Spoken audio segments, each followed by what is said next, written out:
dentro da cosmogonia taoísta, se fala de um poder absoluto, né? Imensurável, incomensurável, incognoscível, que o Lao Tse, em 600 a.C., chamou apenas de O Tao.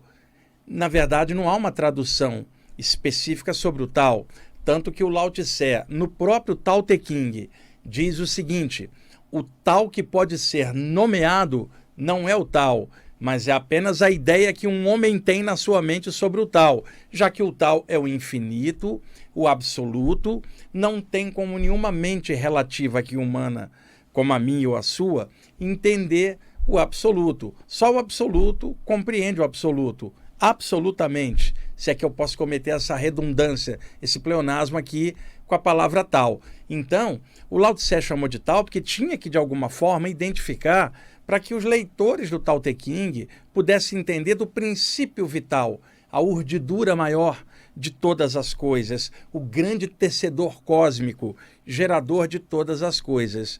Portanto, não está se falando de um cara lá em cima criando tudo. Não é um cara, não é uma mulher, não é alto ou baixo, branco ou negro, chinês ou ocidental. É o Tao. Não há como descrever o poder maior em todas as coisas. O Tao gera o Ti. O Ti é a força vital.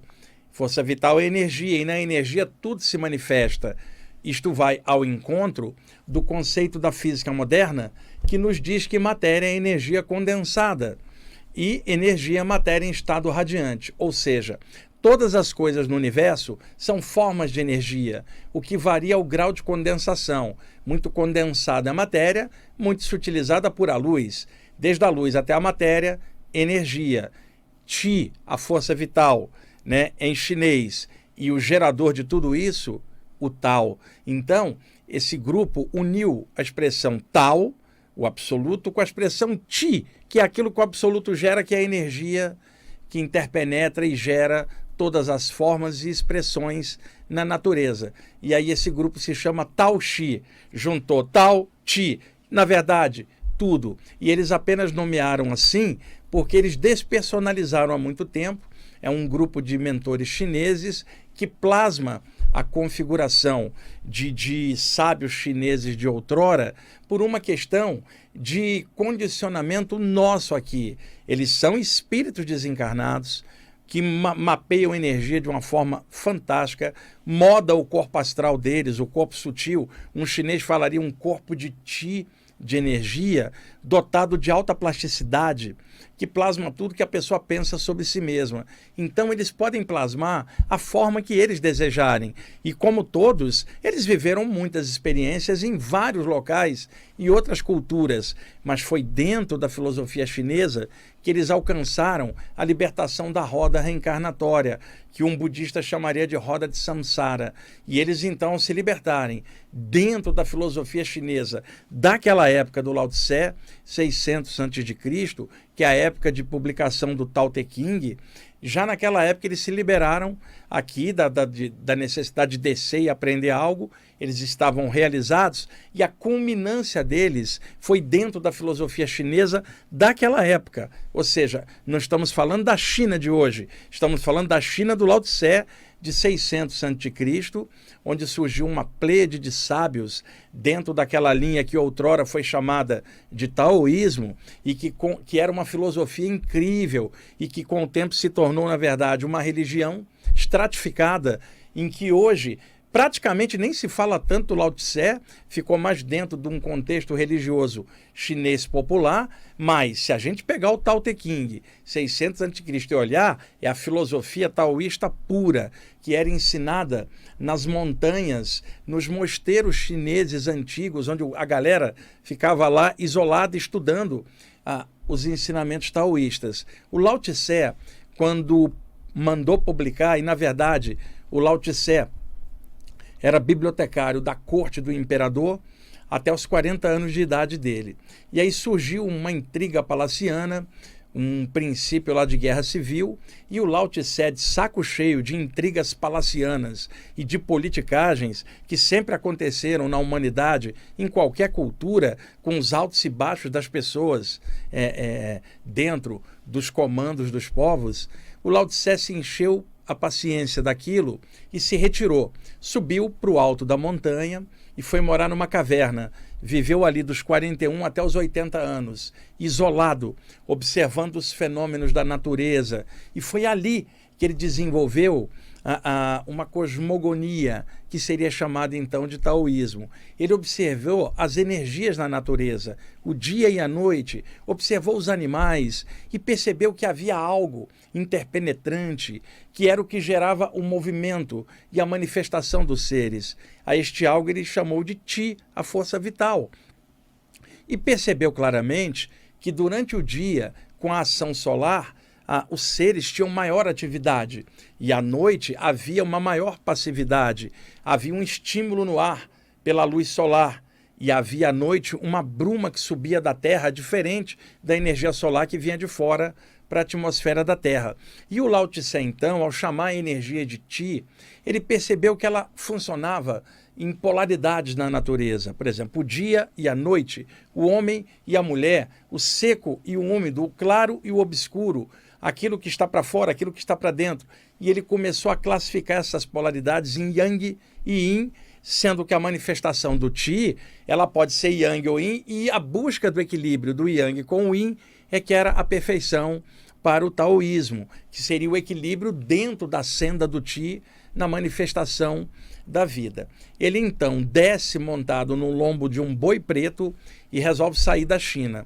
Quando ele chega na fronteira, o guardião da fronteira não deixa ele passar e diz para ele: você é o maior sábio da China, se eu deixar você passar, a sua sabedoria vai embora. Agora, podemos fazer o seguinte: escreva a sua sabedoria num tratado e deixa o tratado aqui, que aí você vai embora, mas sua sabedoria fica registrada.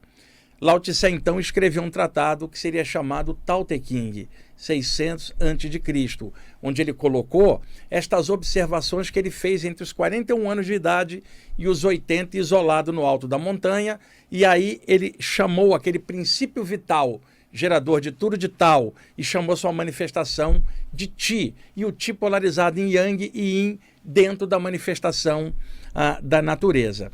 Ele entrega um manuscrito para o guardião da fronteira e atravessa ali na direção das montanhas do Himalaia, e aí se perde de vista a figura do sábio Lao Tse, ninguém mais ouviu falar dele, enquanto que o guardião da fronteira leva um manuscrito para o governo, que manda imprimir, naquela época com os recursos daquela época, ainda não tinha impressora de papel, mas manda reproduzir à mão, e aí o Tao Te Ching começa a ser ventilado. Com o tempo, a população da China se expandindo muito, a densidade demográfica lá na China é enorme. Hoje tem cerca de 1 bilhão e 400 milhões de pessoas lá. Então, com o passar do tempo, o Tao Te Ching começou a ter uma fama que cada vez foi sendo ampliada, e o nome do Lao Tse ganhou status de mito. E outra coisa importante, o que eu vou falar agora são bastidores, né? Fofoca astral. Eu li na Tititi do Plano Espiritual, na revista Caras Astral da China do lado de lá. Eu estou brincando. Há um comentário de que o sábio Lao Tse teria atravessado a Cordilheira dos Himalaias e chegado do outro lado na Índia. E aí, na Índia, ele foi reconhecido por grupos de yogis como um grande mestre chinês que tinha atravessado os Himalaias. E ali ele foi acolhido por esses mestres da tradição hindu, e ali passou a conviver com eles em pé de igualdade, porque ele era um mestre incrível, até um dia ter desencarnado.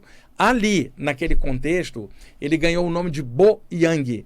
Tá? Isso que eu estou falando para vocês, eu não posso confirmar, não está em livro nenhum, estou te falando bastidores extrafísicos. Inclusive o nome Bo Yang, ele pode ser usado como um mantra no chakra da testa, pulsando, para afastar ondas de medo, ou para afastar inércia mental ou dispersão mental. Um mantra que não é usado verbalmente, ele é mentalmente dentro do chakra, pulsando luz branquinha, com o nome Bo Yang ressonando. Isto amplia a aura da cabeça e dá fortaleza mental para a pessoa. É claro que para explicar um mantra assim aqui na rádio, fica um pouco complexo sem eu ter imagens para poder mostrar. Eu faço isso em palestras e cursos, mas aqui eu improviso didaticamente para tentar explicar melhor o conteúdo que eu estou ventilando. Então, isso que eu estou falando do Lao Tse como Bo Yang, isso aí é algo bastidores extrafísicos. Agora, voltando para a parte histórica. A partir, então, do Tao Te Ching, surge a doutrina do taoísmo, baseada, então, no princípio maior que é o Tao. Agora, um detalhe, o taoísmo tornou-se uma doutrina chinesa, mas o Tao não é chinês, o Tao é absoluto. Então, quando alguém fala assim, vê o símbolo do taoísmo, que é aquela esfera com uma metade preta ou uma metade branca do Yang e do Yin, fala, ali está o símbolo do Tao. Aquilo não é o símbolo do Tao, aquilo é o símbolo do taoísmo, doutrina chinesa, né? Surgido em 600 a.C. O Tao é o absoluto, não é chinês, não é ocidental, não é alto ou baixo. O Tao é tudo e não dá para nomear, nem criar numa imagem, nem criar qualquer símbolo do absoluto, sendo que qualquer símbolo ou qualquer ideia nossa é relativa e jamais vai conter o absoluto. E acho que o Lao Tse assinaria embaixo isso que eu estou falando, porque está baseado no Tao Te Ching, que dizia o seguinte, o Tao que pode ser nomeado não é o Tao, mas é aquilo que um homem imaginou ser o Tao. Você gostou desse corte? Então clica aqui embaixo, olha na descrição se você quiser assistir o vídeo inteiro, que está muito legal.